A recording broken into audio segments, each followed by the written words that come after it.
Une rencontre départementale s'est tenue à Tori-Rungbagba, au bar sous les cocotiers, réunissant les têtes couronnées et les chefs de collectivité des maisons Ananou, Dokonu, Mandjanou. Cet événement marquant visait à faire le bilan de la tournée effectuée de janvier 2022 à janvier 2024 et à discuter des perspectives futures pour ces liages. La rencontre a attiré un grand nombre de participants, dont plusieurs têtes couronnées et hauts dignitaires, marquant l'importance de cet événement pour les dites communautés. Cette initiative menée sur 2 ans avait pour but de renforcer les liens entre les différentes branches des maisons Ananou, Dokonu, Mandjanou, de valoriser leur patrimoine culturel, historique et de promouvoir le développement des localités où ces familles sont implantées. Nous en avons découvert, nous avons visité Hosi, Kesunu, Djevetome dans la commune de Bonou, ensuite Tori ici, nous sommes allés à Ouida, nous sommes allés à Mondji dans la commune de Savarou, nous sommes allés à Kana, après nous sommes allés encore à Klankpa, et puis à Klankpa nous sommes allés à Danhondigon dans la commune d'Agmanizou.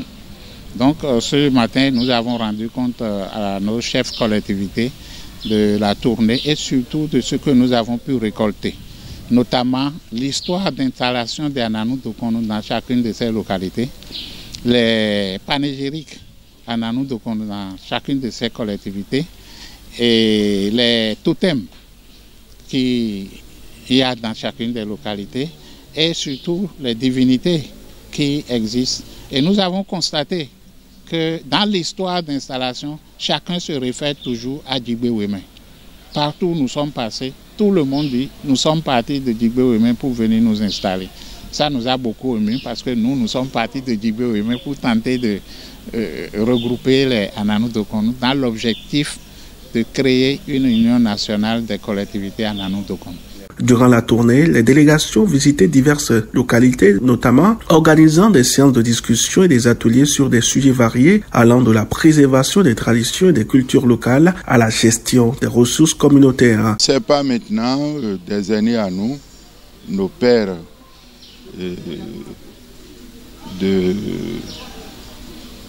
ont essayé, ils ont commencé en leur temps. Mais le projet, vous savez, c'était difficile. On n'avait pas les NTIC. Donc, comment retrouver les uns et les autres à l'époque, ça a été un peu difficile. Aujourd'hui, avec les NTIC, et pour se regrouper, c'est un peu plus facile. Donc, c'est ça qui, disons, peut justifier la grande mobilisation d'aujourd'hui, ici, à Rungbagba. À Tori. Tout le monde n'est pas là parce que vous savez, bon, les gens sont à divers fronts. Nous-mêmes, nous avons envoyé des délégations à diverses manifestations ailleurs, puisque nous ne pouvons pas être à plusieurs endroits à la fois. Mais je crois qu'avec, comme je l'ai dit, l'avènement des NTIC, nous allons profiter des réseaux et autres pour continuer la mobilisation. Il faut dire quand même que beaucoup de têtes couronnées étaient là ce matin et les têtes couronnées représentent quand même de très grandes familles. Moi seul ici, je représente 33 grandes familles. 33 grandes familles réparties depuis Abomey jusqu'à Port-Novo.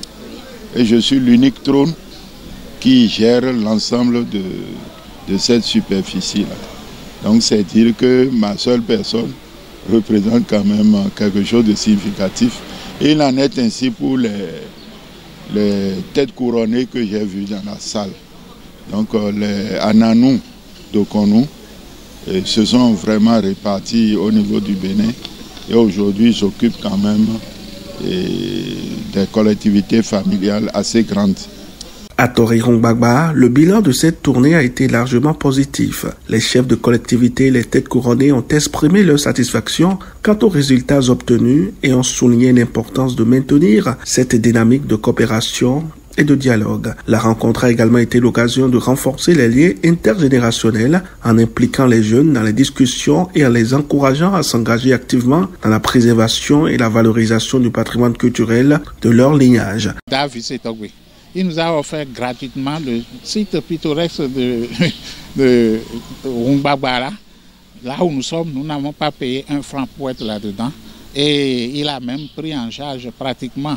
Parce que nous nous sommes dit, il faut que nous contribuions un peu. À peine nous avons trouvé quelque chose pour lui remettre. Mais là, c'est lui qui nous prend encore en charge pour la réception. 9e édition. Et après 9e édition, nous avons pensé de faire le point, la restitution à nos têtes couronnées. Raison pour laquelle nous sommes là. Nous sommes ouverts pour que l'association Ananou Dokonou du Bénin et du diaspora, la sensibilisation et la communication doivent être de la partie. Et pour cette raison, nous allons convoquer une séance pour restituer encore ce que nos têtes couronnées nous ont laissé comme message. Et à partir de là, nous allons prendre des dispositions idoines. La rencontre à Tor-Irung-Gbagba a marqué une étape importante dans les efforts de consolidation et de développement des maisons à Nanou, Dokonou, Mandjanou. Les chefs de collectivité et les têtes couronnées ont réaffirmé leur engagement à travailler ensemble pour le bien-être de leur communauté et à continuer à promouvoir la paix, l'unité et le développement durable.